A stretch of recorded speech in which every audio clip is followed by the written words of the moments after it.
सपा विधायक मनोज पांडे का गांधी परिवार पर हमला। सपा विधायक मनोज पांडे ने कांग्रेस व गांधी परिवार पर निशाना साधते हुए कहा, कई दशक से गांधी परिवार चुनाव जीतता आया है। आज कांग्रेस पार्टी को प्रत्याशी नहीं मिल रहा है।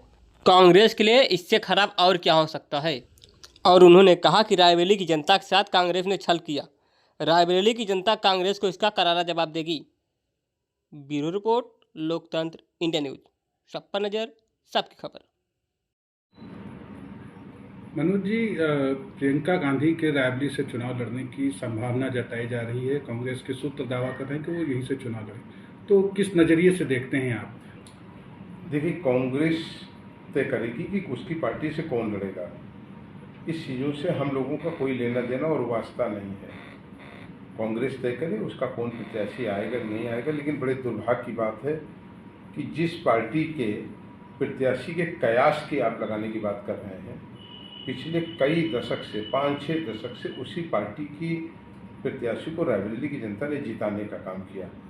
आज अगर कांग्रेस के ये दिन आ गए हैं कि उसे अपने प्रत्याशी को उतारने में डर लग रहा है रायबरेली और अमेठी में, तो ये अपने आप में इस चीज़ का इम्तिहान और परिणाम दोनों है कि कांग्रेस ने रायबरेली और अमेठी के लोगों के साथ धोखा किया, छलावा किया।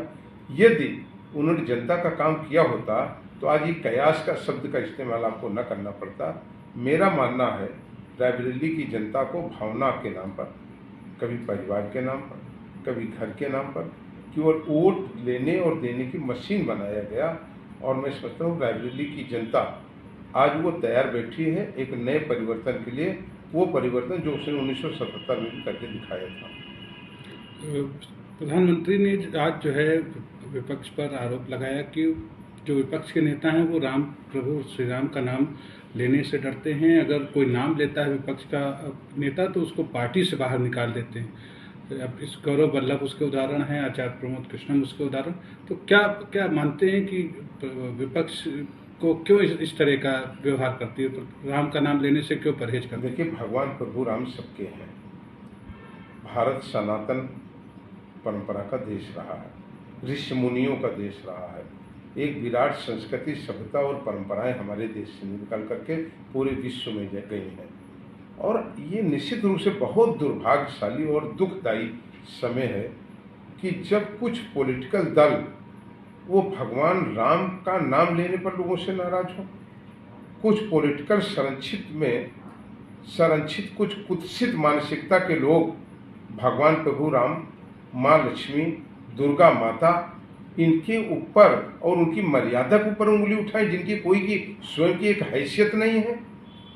इसी उत्तर प्रदेश में एक व्यक्ति ने लगातार भगवान प्रभु राम, माँ लक्ष्मी, माँ दुर्गा के बारे में बोला और तब भी मनोज पांडे चुप नहीं बैठे हैं, उसका माकूल जवाब दिया है। हम सबका मानना है सनातन हमारी संस्कृति है, सनातन हमारा जीवन है, सनातन हमारी सोच है। और इसी सनातन के बहाने और इसी के सहारे हम आज गरीब, कमजोर, दलित, पिछड़े उन तमाम भाइयों को मदद कर पा रहे हैं, उनके साथ खड़े हो पा रहे हैं, उनके न्याय की बात कर रहे हैं। और फिर विपक्ष और पक्ष का सवाल नहीं है। जब कोविड आया तो दुनिया के तमाम प्रगतिशील देशों घुटने टेक दिया, तभी भारत के यशस्वी प्रधानमंत्री ने भारत के 80 करोड़ लोगों को अपना परिवार मानते हुए 2 जून के खाने की व्यवस्था किया। मैं समझता हूं कि आज़ाद भारत में और दुनिया के सारे प्रगतिशील देशों ने टकटकी लगा करके भारत को देखा कि भारत इस संकट के समय भी एकजुट है और अपने देश के प्रधानमंत्री के नेतृत्व में लगातार उसने कोविड से लड़ाई लड़ी और उस पर पार पाई। और मैं कह सकता हूं कि भारत की वैक्सीन पूरे विश्व में मांगी गई और उसकी स्वीकारता हुई। इससे ज़्यादा बड़ा और कोई उदाहरण नहीं हो सकता इस देश में।